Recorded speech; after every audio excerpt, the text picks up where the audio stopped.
I will introduce you folks while you get going, and we'll move right into this next presentation. Dr. Emily Jenkins is a scientific director for Wellstream at the University of British Columbia, and Dr. Tonje Molyneux is postdoctoral fellow and preventive pedagogy specialist with Wellstream as well. They're going to be talking, as you can see on the screen, about co-creating capacity for change, a national strategy for school-based substance use harm prevention. And I am very grateful to have you both here today, and I'm going to turn it over to you and let you take it away. If we have time, as before, if you can post questions in the chat or raise your hand, we will make sure that we capture all of those. Great, thanks, Susan. And maybe I'll just mention we're going to attempt to engage in some discussion throughout the presentation, and so I'm hoping that if there are any takers, that Susan, perhaps you could help to read those questions off, as I can't see the screen with my presentation up. Yes. So thank you so much for having us today. My name is Emily Jenkins. I'm joined by Tonje Molyneux, and we are going to be talking about a national strategy for school-based substance use harm prevention. We're joining today from the University of British Columbia, which is on the traditional, ancestral, and unceded territory of the Musqueam people. So we thought it might be nice to begin by sharing a bit more about who we are and how we came to the present work that we're leading on school-based substance use harm prevention. I'm a nurse by background. I spent a number of years working in acute psychiatric settings with adult populations. And it was in these clinical contexts where I learned how limited we often are in terms of what we're able to offer people therapeutically. And in some cases, our approaches are actually contributing to perpetuating harms. I was struggling a lot with this reality and wanted to be a part of contributing to systems change and creating new solutions, which led me to blend my earlier career as a youth worker with my clinical expertise and lived family experiences of mental health and substance use challenges to culminate in a program of research that focuses on promoting mental health and well-being and minimizing substance use harms among children, youth, and their communities. In 2023, our team launched Wellstream to support these efforts and work towards the mission of driving positive change in child and youth mental health and substance use outcomes across Canada. And I'll just hand over to Tonje to introduce herself. Hello, everyone. Thanks for having us today. So I'm Tonje, and I joined Emily's team at Wellstream earlier this year. I started out as a classroom teacher working in Canada, in Japan, and the US. And after completing my MEd, I took on a role of program developer with Committee for Children, which is a nonprofit in Seattle. And so for over a decade, I translated research into social and emotional learning promotion and child sexual abuse and bullying prevention programs for K-12, including professional development and implementation support materials and resources. I moved back to Canada to pursue further graduate studies, and this included broadening into population and public health with my PhD supervisor, Dr. Eva Oberle, who's with HELP, the Human Early Learning Partnership at UBC.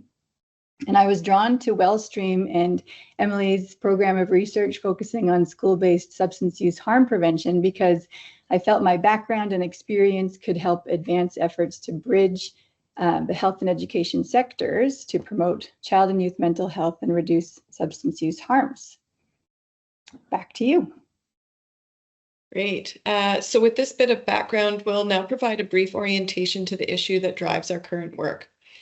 Since 2016, over 44,000 people have lost their lives to the toxic drug poisoning or overdose crisis in Canada, where drug-related deaths are now a leading cause of mortality for children and youth aged 10 to 18 years. Efforts to address this crisis have focused predominantly on downstream or reactive measures, such as expanding the number of substance use treatment beds, and there's been limited investment in upstream prevention to promote well-being and reduce harms across the entire spectrum of substance use, which spans abstinence through substance use disorder. Canadian kindergarten to grade 12 education systems hold profound and underutilized potential as a setting for such upstream efforts. However, there remain concerning gaps and system inequities in school-based substance use education and intervention. For example, not much has changed since authors from the Canadian Centre on Substance Use and Addiction noted back in 2010 that a national approach to substance use prevention has been lacking, and hence there are significant gaps between evidence-aligned research findings and programs as currently delivered. In the absence of regulations or contemporary standards, the responsibility for identifying and implementing substance use programming often falls to individual school administrators or teachers.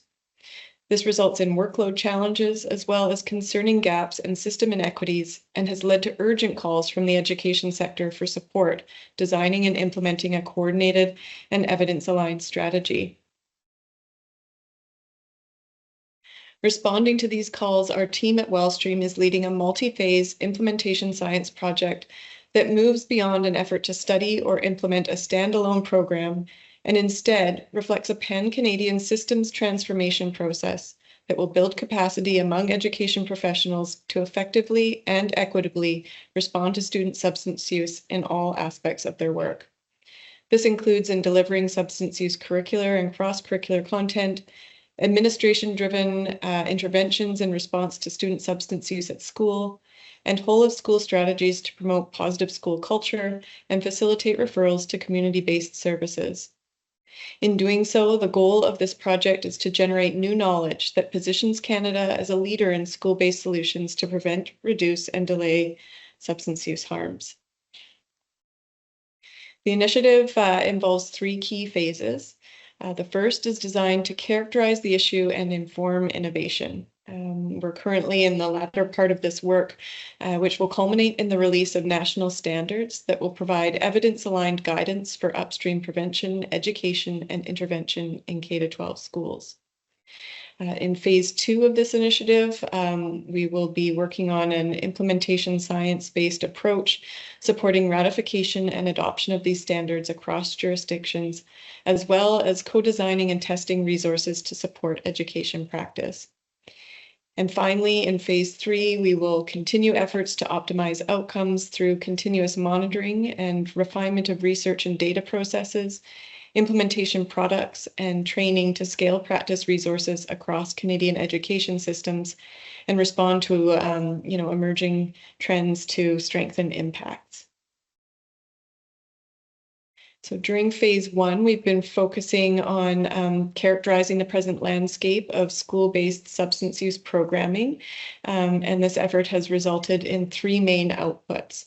A media analysis exploring Canadian news media representations of youth substance use, a systematic review and meta-analysis of the research evaluating school-based substance use programs, and a survey of school administrators across Canada to learn their perspectives on the scope and challenge of student substance use. So next we'll share some highlights of what we've learned from each of these outputs, and I'm just going to pass over to Tonje to share more about our media analysis. Great, thanks, Emily. So public commentary about youth and drugs has intensified alongside the changing landscape of substance use and related harms, interventions, and priority setting in Canada. So these issues are highly politicized, and the media plays a significant role in shaping societal views and responses to substance use. So our team at Wellstream saw practical value in looking at how substance or youth substance use is portrayed in the media, including any shortcomings in the coverage. So we analyzed 611 news articles published between 2016 and 2024 to explore the characteristics and consequences of youth substance use as portrayed in the Canadian news media. We used what's called a critical content analysis approach to understand the scope and degree of media coverage, as well as the messaging, tone, and content contained in the available articles. From this larger sample of articles, we selected 10 from each year for a total of 90 and conducted an in-depth qualitative discourse analysis, paying special attention to things like tone, word choices, and overall framings used to describe youth substance use.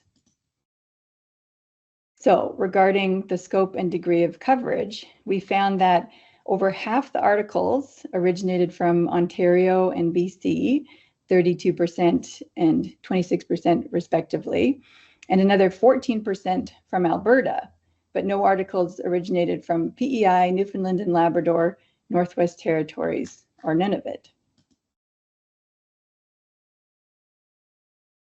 We found that the types of substance use covered the most were illicit opioids at 42%, followed by tobacco and vaping products at 38%, and cannabis at 35%.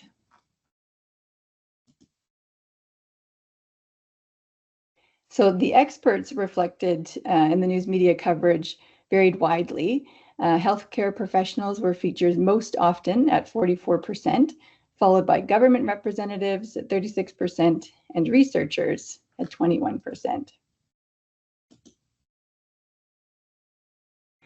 So, as I mentioned, we explored the messaging, tone, and content of Canadian news media coverage of the nature of the problem of substance use and related solutions. And the reviewed articles featured stories about problems such as increased access to drugs, poor access to services, drug toxicity, and risk-taking. And the media coverage really tended to oversimplify the discussion of substance use harms using sensationalist language. Escalating risks were characterized as sweeping in scope and reaching a crisis state. And the problem of youth substance use was portrayed as needing a crackdown. Insufficient resources to address youth substance use and its related consequences was another problem surfaced in the articles. Systemic gaps in health and social services were recurrent themes, particularly a focus on treatment gaps. Insufficient resources for the prevention of youth substance use comprised a smaller subset of media coverage, which exposed an area ripe for expanded discussion. And now youth were portrayed as under threat by the specter of substance use, yet ill-equipped to handle it. The media articles perpetuated the notion that youth lack agency in terms of substance use decision-making and the management of related risks, and therefore need to be protected and convinced to make healthier choices. So alongside the problems associated with youth substance use, the media coverage also reported various solutions. Legislation, public awareness campaigns, and treatment together comprised over 3/4 of the solutions depicted. But school-based initiatives were featured much less often, only in 1/10 of the articles. Among the solutions covered in the news articles, youth perspectives were conspicuously absent. In fact, youth voices were largely absent from all media coverage, which related to the media's denial of youth agency and depiction of youth as threats to themselves. Indeed, discussion centered on what others wanted and prioritized for youth, not what youth perceived as most important for addressing substance use harms in their communities. The solutions presented mainly had a downstream and reactive focus, leaving very little room for discussion of health promotion or prevention, measures aimed at improving outcomes among youth who do not yet use substances or whose use is not currently associated with significant harms.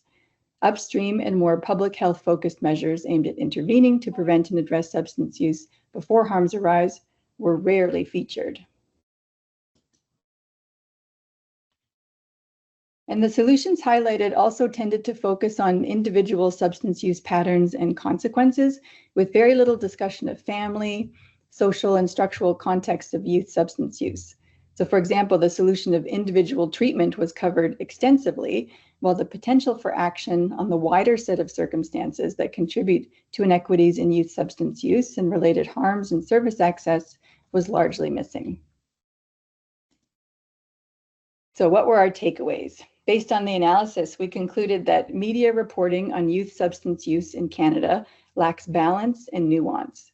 Youth who use drugs are framed as lacking agency and as threats to themselves, and reporting poorly attends to youth perspectives and social and structural contexts. Media discussion of solutions for tackling youth substance use and related harms also fell short in important ways, including in that they were missing youth perspectives, focused downstream, individualistic in nature, and devoid of context. So we view this as a need to shift media and public discourse on youth substance use. We need more comprehensive coverage, including a stronger focus on school-based health promotion and prevention, to encourage uptake of these approaches. Media coverage should also endeavor to include youth perspectives. Their voices are essential to informing substance use policy and programming. And there's a pressing need to include their expertise in conversations about this issue, especially those occurring in media and policy spheres. Learning from the experiences of youth, especially those who have or previously used substances, is essential to facilitating the relevance, effectiveness, and impact of substance use priority setting and interventions with this group. So we're curious to learn your perspectives about the media's portrayal of youth substance use. So for example, how has it influenced your perception of the scope of the issue and potential solutions? If you feel comfortable, you can type your ideas in the chat or raise your hand and we'll call on you.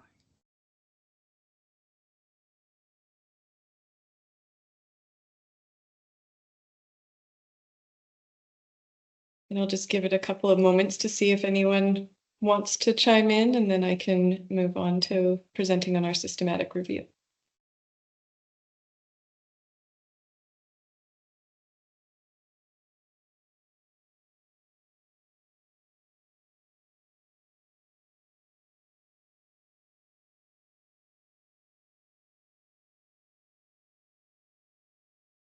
I think this is a wonderful probing question.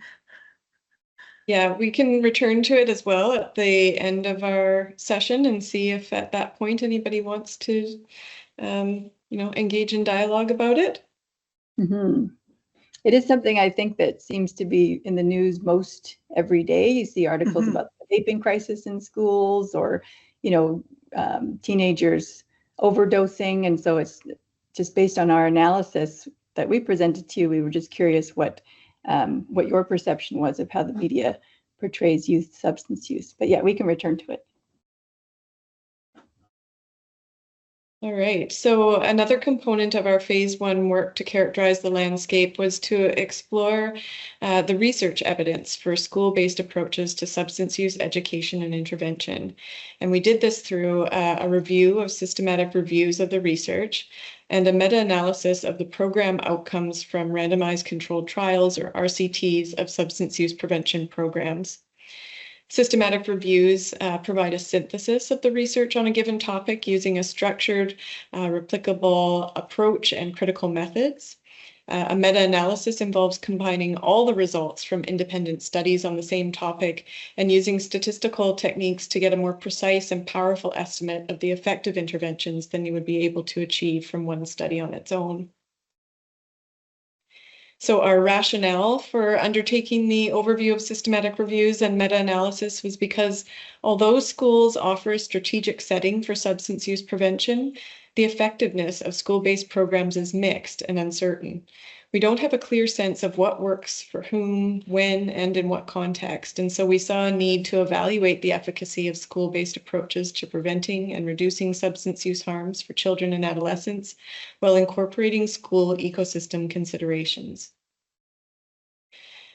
So this began with a scan of the literature on this topic that included everything published between January 2013 to September 2024, with the goal of exploring the quality of the research design and evidence for the systematic reviews and RCTs published during this period. In addition, we wanted to identify certain characteristics of the programs. This included the delivery mode. So examples are in-person delivery, online, mobile phone-based, or a combination of modalities. The developmental period that's being targeted, including middle childhood, which we conceptualized as spanning ages 5 to less than 12 years old, early adolescence, including 12 to less than 16 years, and late adolescence, including those aged 16 to less than 19 years. We also wanted to know what tiers or tiers of program are being targeted through the interventions that are available.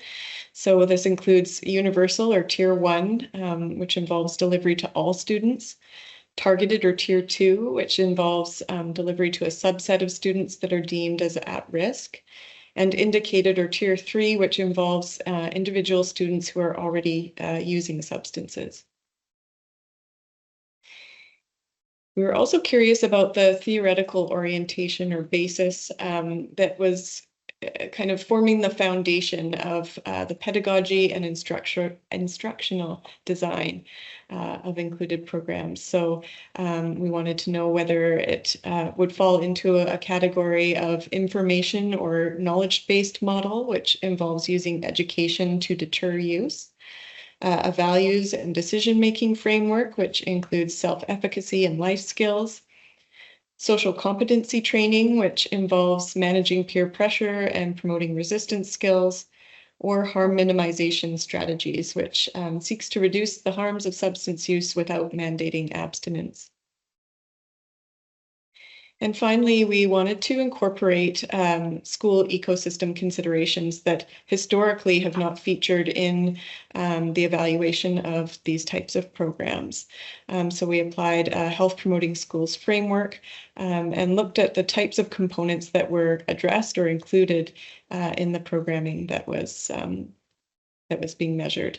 So the Health Promoting Schools framework, which many of you will be familiar with, includes a teaching and learning component, which involves both formal curricula and professional development resources, an environment and relationships component, which includes school culture, physical spaces and safety considerations, partnerships and services, which focuses on school, community collaboration and family support systems, and policy, which is the guiding health promoting practices and procedures that help shape school settings. So for our overview of systematic reviews, there were 43 articles that met inclusion criteria.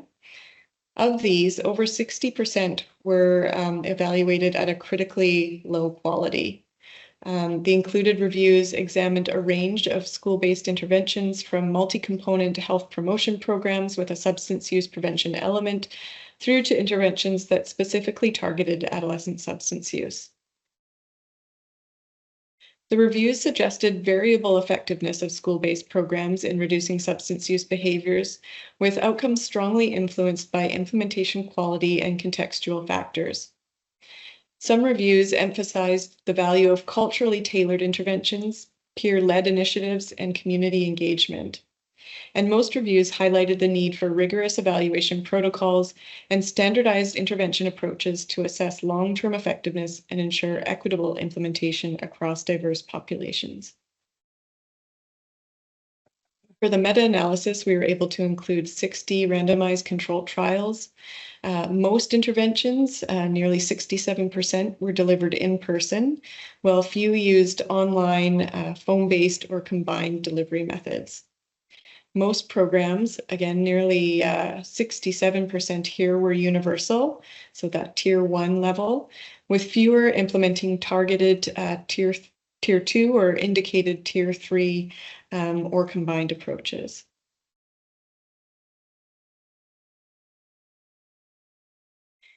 The theoretical approaches that underpinned these programs varied and included information and knowledge-based models, about 22%, values and decision-making frameworks, also around 22%, social competency training at around 13%, harm minimization strategies at below 2%, and mixed approaches, which was seen most commonly at just under 42%.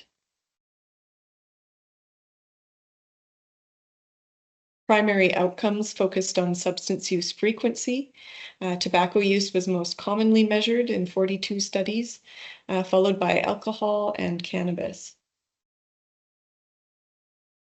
So our overview of systematic reviews and meta-analysis helped us to gain insights into this current state of the evidence for school-based substance use prevention and intervention programs. We learned that current approaches, which use teaching and learning modalities and are knowledge and information-based, demonstrate limited effectiveness. We also learned that the quality of the research designs that are currently being incorporated are relatively low. So future research must prioritize better evaluations and the use of comprehensive strategies. Our results also suggest the need to revise approaches towards a more whole school approach. So again, we wanted to pause here and see if anybody wanted to comment on their perceptions of what works or what doesn't work for school-based substance use prevention. You could share your experience or programs or approaches that you've used or know of that work or don't to prevent, reduce, or delay substance use harms. And again, I'll pause for a minute to create an opportunity for discussion. And if there is none, then we can move forward and come back to these at the end.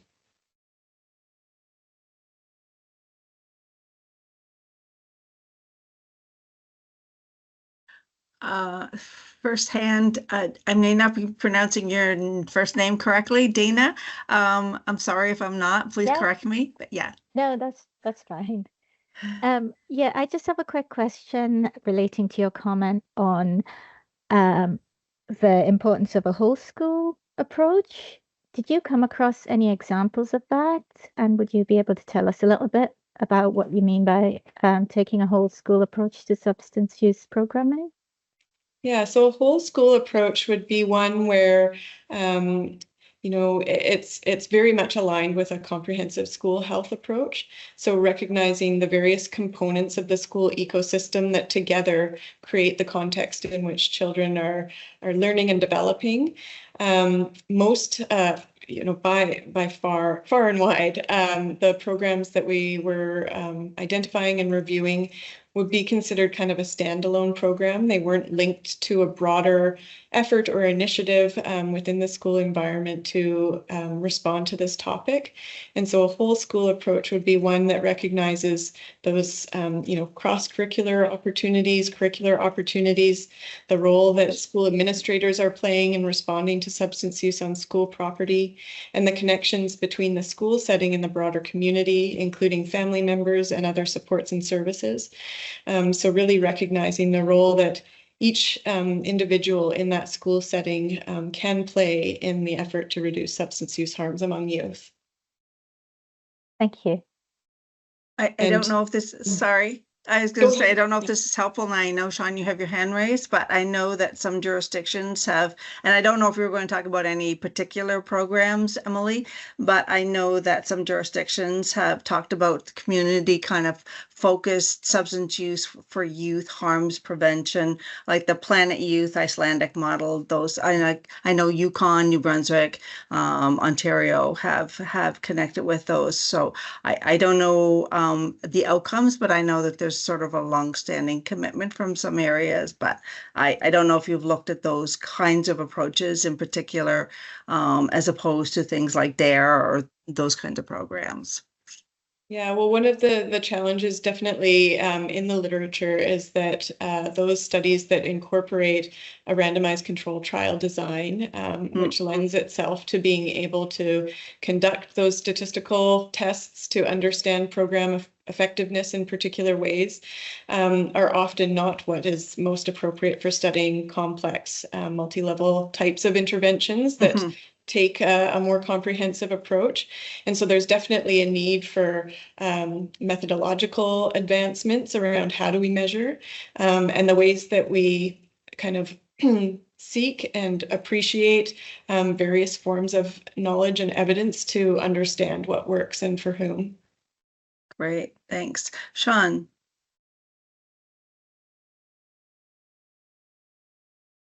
Oh, yes. Different flavor of a similar question. I do wonder if there are any programs or interventions that looked promising at any point in the continuum, whether, promotion, prevention, intervention, reduction of harms. Planet Youth was mentioned earlier. We're currently interested in the pre-venture program. And then I imagine there are others. So I'm just wondering if there are any, notwithstanding some of the methodological challenges, I wonder if there are any promising programs or interventions that you wanted to highlight. Yeah, and so the methodological challenge issue, shapes a bit about what we can comment on in terms of, a large proportion of studies being of critically low quality, which has implications for, the strength of our confidence in the evidence. Certainly there are programs that show some effectiveness. The challenge was that often the outcomes were not sustained beyond, a very short period of time, under 12 months, for example. And so we really want to try and see more evidence that comes into play, and that includes more longitudinal types of follow-up to understand what the longer term implications of this type of programming are, and approaches that incorporate some of these various kind of more standalone types of programs, but that might connect with other programs in a particular context to create more of a comprehensive strategy. Because the hypothesis is that together, and by including follow-up and continual opportunities for kids to hear about these types of topics and to build, similar to what Dr. Wood was speaking about in her presentation, the more likely we believe that they are to have the impact that we're all seeking.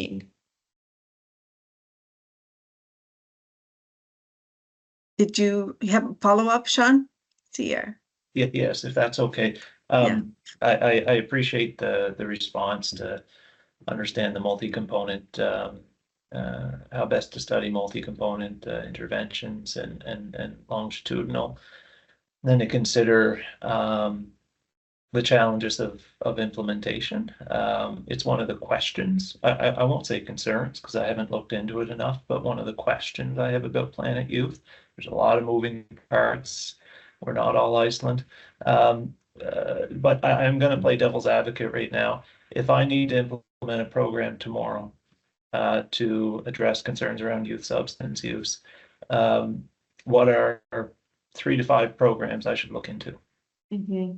I don't feel like in this moment I can comment on 3 to 5 programs specifically, and it depends also probably on the context where people are situated. I'd be happy though to engage in conversation if you wanted to reach out, and that we could look in specifically to the evidence and particular types of programs or the age range, for example, because that's one of the things that we're arguing is an important consideration as a developmental perspective to this work. So with a more fulsome opportunity for discussion around the need, then I think we could try and comment. But I'd hesitate to just throw out some programs in here without that further discussion, if that's okay. That sounds like a packed discussion. I'd like to hear more about that going forward. But there's also a comment in the chat from Nadia. Some schools and school boards have installed vape detectors in school washrooms, but unfortunately they are being abused and students are finding other ways to still vape without them being set off. Do you folks want to respond to that in the context of your work? Sure, I can, or Tonje, because I can't see you, feel free to also jump in if you want to be responding to anything. Just to say that this is one of the most commonly reported issues that we're hearing about from school partners across the country, and an issue obviously that is impacting both youth who are using vapes, for example, but also the broader school community, and one that people are really eager to try and get a handle on. At the same time, what the evidence suggests is that these approaches that are disciplinary in nature and that lead to exclusionary types of reactions, such as expulsion and things like that, are not an effective approach. And so, we're really encouraging strengths-based approaches that help to keep young people engaged in the school environment, while also working to, ensure that the overall setting is safe for all students.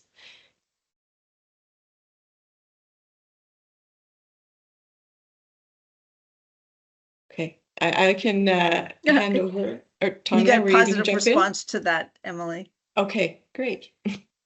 I'll hand over to Tonje to go into our next topic, which is our school admin survey.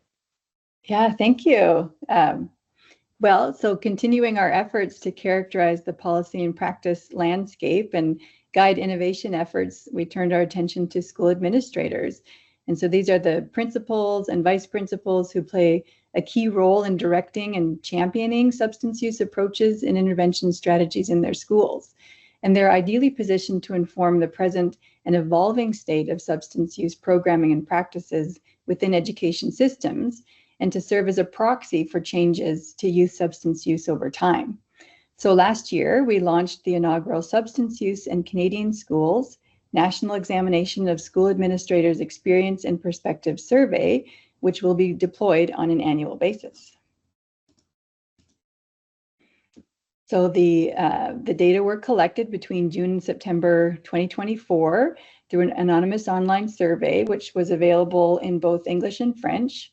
Our recruitment was facilitated by partnerships with national and regional professional associations of principal and vice principal organizations in Canada. We released a report earlier this year, which we would encourage you to check out for a more thorough overview of findings. And I'm just putting a link in the chat right now that'll give you access to that PDF so you can have a look.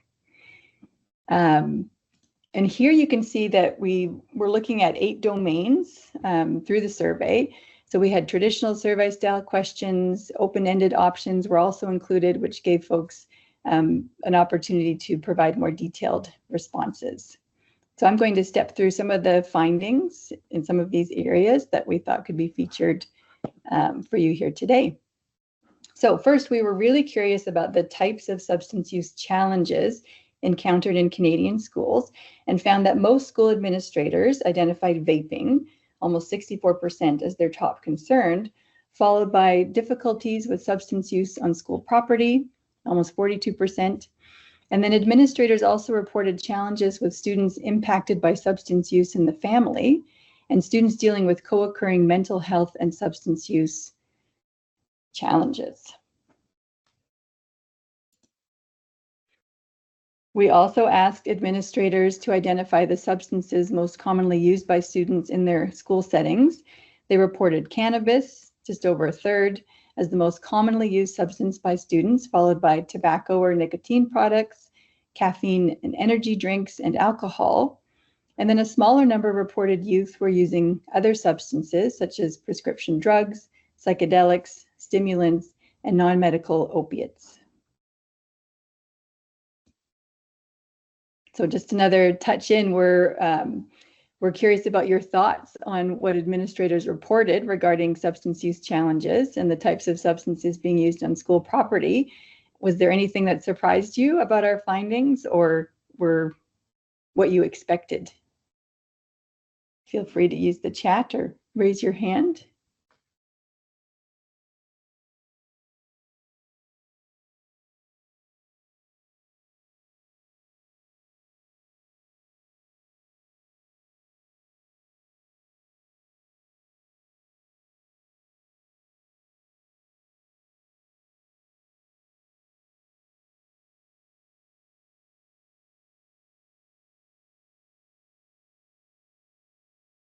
Sorry, Lisa in the chat. Yeah, from the chat, Lisa says the findings were what we were hearing locally in southwestern Ontario from school administrators. Right. Yeah, so some validation there. And another question. Sorry. Oh, that's okay. No, I can see. I think we had just over 200. Oh. Yeah, just over 200 respondents. And so I think as we administer the survey annually, we're hoping to gather more and more respondents to kind of build that number, but it was just over 200 for the inaugural survey. Great, well, keep adding your feedback there, but I'll move on for the sake of time.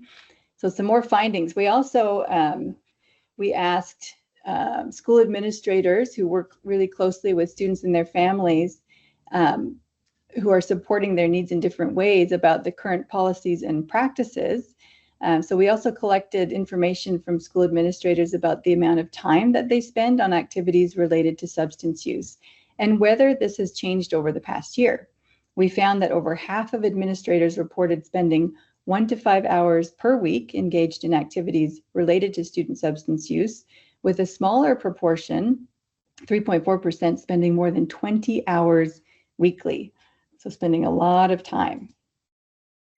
Over a third said they're spending increasingly more time engaging in student substance use management activities, while the time spent has remained stable for just over 37% of respondents. So for those who reported an increase, we asked them why, and many indicated that it was a result of student substance use becoming more frequent and more complex, followed by challenges with making connections to external services and resources. We also had open text responses, which provided more detail, including things like the ease of access to substances like vape and cannabis retailers, increased substance use among current cohorts of students, and a perceived lack of school board support to guide the management of situations as they arise. And notably, the activity which took up the largest proportion of their time was supporting students, including developing intervention plans, which was representing about 29% of their time spent.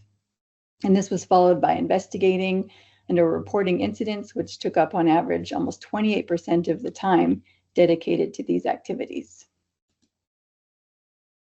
We were also curious about what policies guided administrators' practices in their schools, and we found that most of them indicated that there were policies in place to guide their practices, but it's noteworthy that 14.2% were unsure about the policies available to inform their work, and most of the policies were school-based or district-based, including things like codes of conduct and safe school policies, and policies specific to substance use on school property. Understanding current practices is a foundational step in identifying education system needs and priorities to prevent, reduce, and delay substance use harms and foster a healthy school environment. So to characterize the current practice landscape, we asked school administrators a series of questions about their approaches to engaging students about student substance use. And most reported often or always using a variety of strengths-based strategies, which was encouraging, including building a sense of connectedness and belonging at almost 85%, fostering trusted relationships, and encouraging critical thinking. However, prohibitive or discipline-oriented approaches also featured prominently in the survey and the open text responses, with student substance use frequently referred to as a breach of rules or policies. Many school administrators, just over 60%, reported often or always upholding zero tolerance policies, with open text responses detailing that violations frequently result in suspension, detention, expulsion, or other disciplinary action.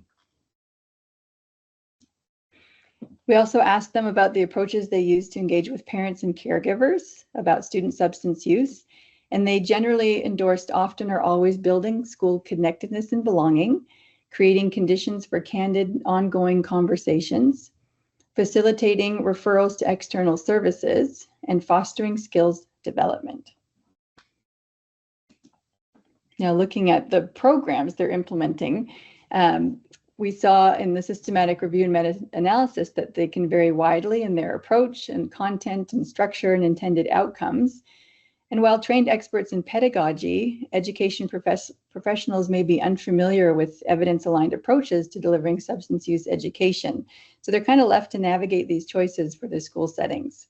The variety of options can be overwhelming and confusing, leaving these professionals in need of supportive guidance to choose an approach that's grounded in evidence, adaptable to their school contexts, and reduces inequities in the delivery of substance use programming.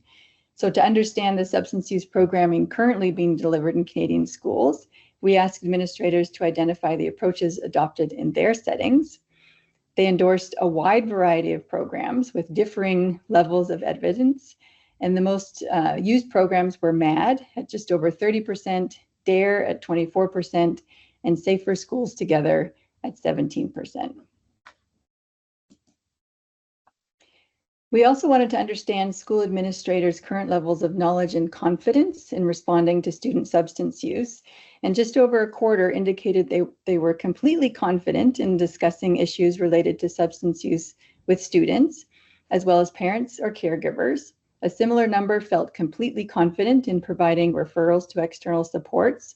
However, a sizable proportion of respondents indicated that they were not confident at all, or only slightly confident in relation to many of the listed approaches to addressing student substance use. Partnering with Indigenous peoples, communities, or organizations was the areas where the largest proportion of respondents, almost 28%, reported being not at all or only slightly confident. So it's important to note that fewer than half of the respondents felt their substance use management approaches were effective, or that they were well equipped to lead change to improve their school's response to youth substance use. But on a positive note, about 2/3 believed there was a willingness within their administration team and teaching staff to engage in practice change to better respond to youth substance use.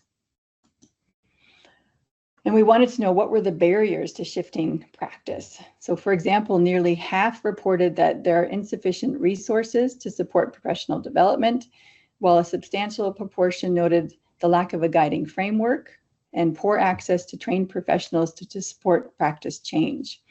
Confusion about approaches and conflicting direction also featured prominently among barriers to practice change. And notably, just over 4% reported no barriers to shifting practices related to youth substance use in their school settings. So as you can see, we learned a lot of valuable information, this time from just over 200 school administrators across Canada, that really helped characterize the landscape of school-based efforts to minimize substance use harms, including the challenges that administrators are facing, systems gaps and inequities, and the complexities associated with the provision of evidence-aligned substance use programming. So our key takeaways include the need to develop evidence-aligned guidance for K-12 schools, to cultivate supportive and inclusive school cultures by adopting evidence-aligned policies, to invest in comprehensive professional development and classroom-ready resources, and to promote collaboration and partnerships. And there's a continued need to center youth voices in all this work. I'll hand it back to Emily to share what's next. Thanks, Tonje. We have a few questions in the chat, so okay. I didn't know if you want to wait till the end or take them now. Yeah, maybe we can wait to the end. We're almost there, so I can wrap it up and then we can chat about anything people want to. So we've learned a lot from our phase 1 efforts so far, and so we wanted to comment on what lies ahead. Findings from our phase 1 outputs, the media analysis, the systematic review, and the school administrators survey together point to the need for national standards to provide guidance to K-12 schools on substance use prevention, education, and intervention. And so we're bringing together subject matter experts from the education and health sectors alongside youth to co-develop evidence-aligned, developmentally informed standards. The aim is to re-envision school-based approaches to upstream prevention, education, and intervention in K-12 schools in order to reduce substance-related harms, including through standards that are actionable, relevant, and effective. So we've engaged the CSA group, a standards development organization, who is facilitating the process using their rigorous standards development process. The effort is co-led by our team at Wellstream, along with the Canadian Centre on Substance Use and Addiction and the Canadian Association of School System Administrators. Later this month, we're holding an enhanced engagement workshop to seek input from a larger and more diverse group of education and health sector professionals and youth from across Canada. And additionally, we'll be hosting other opportunities for consultation from targeted groups and the public in the months leading up to the release of the standards, which are anticipated at the end of this year. The process is rigorous and intentional, and we hope that some of you will be interested in keeping apprised of this progress and even contributing your feedback if possible. So we wanted to, open it up again for some conversation about how you might like to be involved in the standards development process. Who else might we engage in this work or in future work to support next steps once the standards are developed? I'm going to maybe just finish off the slides that we have, and then we can come back to this and to the other questions that people might have. But to reiterate, our work features these key 3 phases, and we're in the latter part of phase 1. In phase 2, our efforts will focus on getting the standards ratified and adopted, and then co-designing and testing resources that will support education practice in pan-Canadian K-12 schools. In phase 3, we'll continue our work to optimize outcomes through implementation and training supports and monitoring of impact. And we're really excited about what lies ahead and hope that we've piqued some interest in you and this work, and look forward to some discussion now. Great. Thank you both, Emily and Tonje, for this wonderful presentation. I'm going to go back to the comments in the chat, and then we can go back to your final question, time permits, just to make sure we get everybody's. Okay, so the first one I think that we have not asked yet is, can you tell us what you found with mental health issues, this is a big question, and substance use overlapping? Yeah, I can just comment to say that that was just a very prominent concern that school administrators were identifying in their practice. This idea that there was a lot of this comorbidity in terms of mental health and substance use. That's unfortunately as much information as we were really able to glean from this survey methodology. That said, one of the key components of the work that we're doing also includes qualitative interviews. So this will be an opportunity where we can actually speak in much more depth with folks within the education sector about their experiences and be able to bring a bit more depth to the understandings of the types of issues that they're facing and what those look like in their everyday practice, so that we can ensure that the response is robust and appropriate to address those needs. Great. Okay, and the next one, what school admin were involved? Was this a random collection? It's just apologies if you mentioned that and she missed it. Thank you for that question. Yes, so this was not a random sample. We were supported by various provincial, territorial, and national school administrator organizations across the country who shared the opportunity to participate with their membership through email communication, through conferences, through other publications in their sector. And so, that's one of the limitations of this, is that, people who perhaps had a personal connection to this issue may have been more likely to participate, for example. And so we're really hoping that as these findings are shared, that more and more of these organizations will see the value in this work and the opportunity to gain important insights from their members through participation, including, for example, if we have appropriate numbers, we'll be able to provide more provincial or territorial reports of specific issues for particular communities that wasn't possible at this round. Great. Okay, next one. Are you familiar with My Healthy Futures from Stanford University, an alternate to suspension nicotine curriculum? And do you know of any specific alternate to suspension programs in place in Canada? Thank you for that question.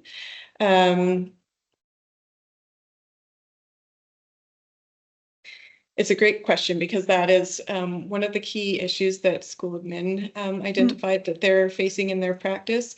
For example, many of them felt that there was a strong disconnect between their desire to do what they felt might be best for a student and their strengths-based practices that they wanted to employ with students in their care, and the policies that were informing or governing their practices in particular ways, many of which remained very much zero tolerance in nature. And so really a need to help support administrators in how they respond to this issue in a way that is aligned with current evidence and that does really build on the strengths and keep students engaged with school as much as is possible. In terms of specific programs, I don't know of any that I can name. However, like as a philosophical orientation, the restorative justice types of responses are a way that we can work with students to, acknowledge the the behaviors and what is, going to be acceptable in a school setting, and how to make things right when there has been, as school administrators called it, a breach in terms of the policy. So that is one kind of philosophical approach that people are using to try and keep students engaged when there is that challenge with substance use within a school setting. Yeah, that's an important conversation going forward. Okay, next one. It would be interesting to find out from administrators if they include their students in their prevention programs. Whether they include their students in their prevention programs. Mhm. Maybe somebody could say a bit more about that. Sorry, that was my comment. And I'm just wondering, because you said a lot of the programming and the prevention programs lack student voice. So I was wondering if it would be interesting in your survey to find out if the administrators use their students or engage their students in any of their prevention or any of their programs that they use towards substance use. Thank you for that. Yeah, and that's a great point, and maybe something that we can add to the next round of surveying. Certainly there was this sense that student voice does not figure prominently into the development of current programming, and that in doing so, that we help to better capture their needs and priorities, and to reflect, the everyday realities that they are managing in relation to substance use decision making. There's often that quite a disconnect between, how we are trying to approach this issue and how young people are navigating that in their everyday lives. And so opportunities for them to feel empowered and to be involved in, really being a part of that process can help strengthen those outcomes. So that's a great question to consider including in future efforts, and to see how that shifts over time. We're Thank you. almost at time, so I'm going to maybe combine the others, and then we can probably certainly carry these conversations forward. Youth engagement implemented in the development of the national standards was mentioned. So I don't know if you're considering that, but that was raised. And regarding the last slide, there was a suggestion that you engage with the tobacco control area networks in Ontario. And from Melanie at PHE Canada, they've done a lot of work with the Blueprint for Action, and wondered if you connected with that, and lots there on alternatives to suspensions. And regarding the My Healthy Futures, Lisa says, and Adam Cole, we had him at our last webinar, so we know his work. He's a researcher in Ontario, recently connected with alternatives to suspension programs and vaping on school property, and that work is in development. He's also connected with the Compass research. Great, thank you for all of those points. Sorry, did you want to add There's a something? last comment just to make sure that this is being recorded. So just for everybody, if you've joined late, we keep these recordings. We send them out, and we actually don't send them out, but we post them on the public side of the JCSH website.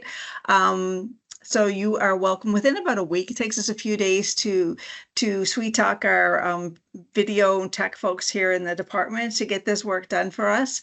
But it will be posted within a week or so on the JCSH website. You can Google that, or jcsh-cces.ca will get you there.